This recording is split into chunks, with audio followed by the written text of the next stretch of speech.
अस्सलाम वालेकुम दोस्तों, आपके अपने चैनल प्योर देसी टिप्स में हम आपको खुशामदीद कहते हैं। मेरी तमाम देखने और सुनने वालों से गुजारिश है कि चैनल को सब्सक्राइब कर लें और बेल आइकन को दबाना हरगिज़ ना भूलें ताकि आने वाली हर वीडियो का नोटिफिकेशन आपको मिलता रहे। दोस्तों, आज का हमारा जो नुस्खा है वो ख़ास तौर पर ख़वातीन के लिए है। ऐसी तमाम तर ख़वातीन जिनके पस्तान लटक चुके हैं, जिनके पस्तान ढीले हो चुके हैं, बच्चों को दूध पिलाने की वजह से या फिर किस हार्मोन्स की तब्दीली की वजह से, हार्मोन्स की ख़राबी की वजह से अगर पस्तान लटक चुके हैं, पस्तान ढीले हो चुके हैं, तो उनको टाइट करने के लिए, शेड्यूल बनाने के लिए बहुत ही ज़बरदस्त नुस्खा आपकी खिदमत में पेश करने जा रहा हूँ।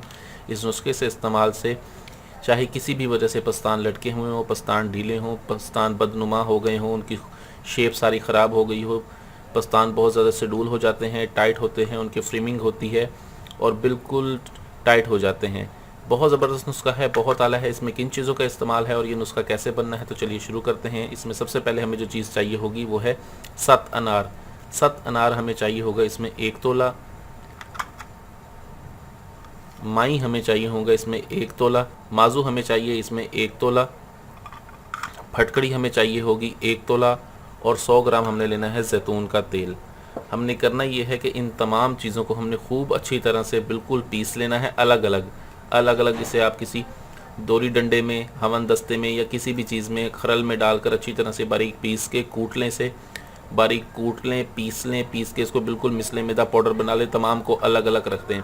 जब ये तमाम चीज़ें आप बिल्कुल अच्छी तरह से पीस लें, पीस के इसका पाउडर बन जाए, तब आप इसमें जैतून का तेल 100 ग्राम डाल के कम से कम आप इसे 3 दिन तक के लिए पड़ा रहने दें। 3 दिन पड़ा रहने के बाद आप इसे एक कढ़ाई में डालें। कढ़ाई में डालने के बाद आप इसे चूल्हे की हल्की आंच पर रखें। हल्की आंच पर रखने के बाद आप इसे पकाएं। कम से कम भी 2 से ढाई घंटे तक इसकी पकाई करें। जब ये तेल तमाम पक के 80 ग्राम रह जाए तब आप इसे चूल्हे की आग को बंद कर दें और इसको ठंडा होने दें। ठंडा होने पर किसी मलमल के कपड़े में डाल के इसको छान कर महफूज कर लें। रोज़ाना रात को सोते वक्त इसे अपने पस्तानों पर मालिश करें। बहुत ज़बरदस्त रिजल्ट देता है।